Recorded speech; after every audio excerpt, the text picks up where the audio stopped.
Inverno 2022, la coda della pandemia, un inverno che un po' stenta a manifestarsi, tanto che la gente ha ricominciato già a venire al mare, forse non a riempire i locali, quantomeno a vedere quanto è bello il mare. Il Comune di Lignano, a rafforzare l'idea rivierasca, è il primo a aderire da sempre all'associazione culturale che segue questo territorio, lo racconta, lo mette in rete, lo mette insieme. L'assessore al turismo Massimo Brini, che è uno dei principali sostenitori dell'idea, fin dall'inizio, fin da sempre, fin da quando ho cominciato con il libro La Riviera Friulana, che riproporremo presto in altre edizioni, ci racconta quali sono le prospettive di quest'estate lignanese che sta arrivando e quali sono i programmi. Beh, i programmi sono tanti, speriamo sempre di poterli attuare. Abbiamo una serie di concerti non indifferente, posso fare anche alcuni nomi, che il 6 di giugno abbiamo il concerto di Cesare Cremonini, il 23 di giugno abbiamo i Måneskin, il 1° e il 2 di luglio abbiamo i concerti di Jovanotti. Naturalmente stiamo programmando altre cose per la prossima stagione, che saranno, appena avremo l'ok da parte dei promotori, saranno messe nel calendario delle manifestazioni. La stagione 2022 si presenta abbastanza bene e da quello che possiamo anche verificare, quello che vediamo durante il fine settimana di questo mese di gennaio e febbraio, la località, basta che ci sia un pelo di sole, è piena e la gente viene a prenotare con largo anticipo rispetto agli anni precedenti. Per cui non solo gli italiani, ma anche gli austriaci e tedeschi stanno prenotando e quindi si profila un'altra stagione di alto livello. Gli operatori, alla luce di queste prospettive, sono motivati? Ha inciso in qualcosa in loro la pandemia?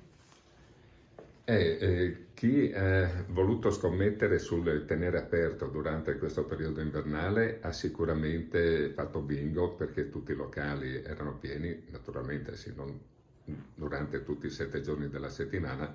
ma il venerdì sera, sabato e domenica erano tutti pieni. E questo dovrebbe essere di esempio anche per quegli altri operatori che non vogliono allungare la stagione, ma con tutto quello che l'amministrazione mette in campo, secondo me,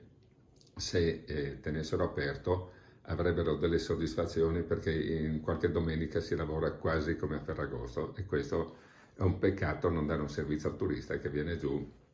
e tante volte trova tutti i locali pieni, per cui è costretto ad emigrare per mangiare o per anche mangiare solamente un toast, perché alcuni bar e ristoranti rimangono senza roba proprio per la massa di persone che ci sono. Bene, quindi l'obiettivo, abbiamo capito, è quello di avere un Lignano 365 giorni sempre aperta e disponibile, non con tutti i servizi, ma almeno quelli essenziali, quelli di pregio e qualità, giusto? Un logo di una decina d'anni fa era il Lignano, l'emozione di sentirsi bene, e poi c'era quello Lignano non si ferma. Ecco, Lignano non si ferma e quello di sentirsi bene abbinati stanno dando dei risultati che erano negli obiettivi, ma non sapevamo in quanto tempo potevamo raggiungerli, e devo dire che hanno dato veramente una grossa soddisfazione a noi come amministrazione, perché li abbiamo proposti,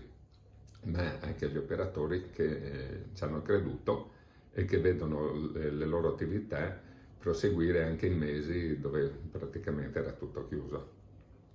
Bene, quindi lo slogan più attuale è: venite a sentirvi bene a Lignano nella Riviera Friulana, ok? Sì, ma io dico sempre, anche con i prodotti friulani e anche gli operatori, i produttori di vino e i ristoratori, venite a Lignano a proporvi e a fare una vetrina delle vostre attività. Noi siamo ben lieti di offrirvi questa località che è a disposizione di tutto il Friuli Venezia Giulia, per far sì che non cresca solo Lignano Sabbiadoro, ma tutta la regione insieme. Grazie, quindi arrivederci a Lignano.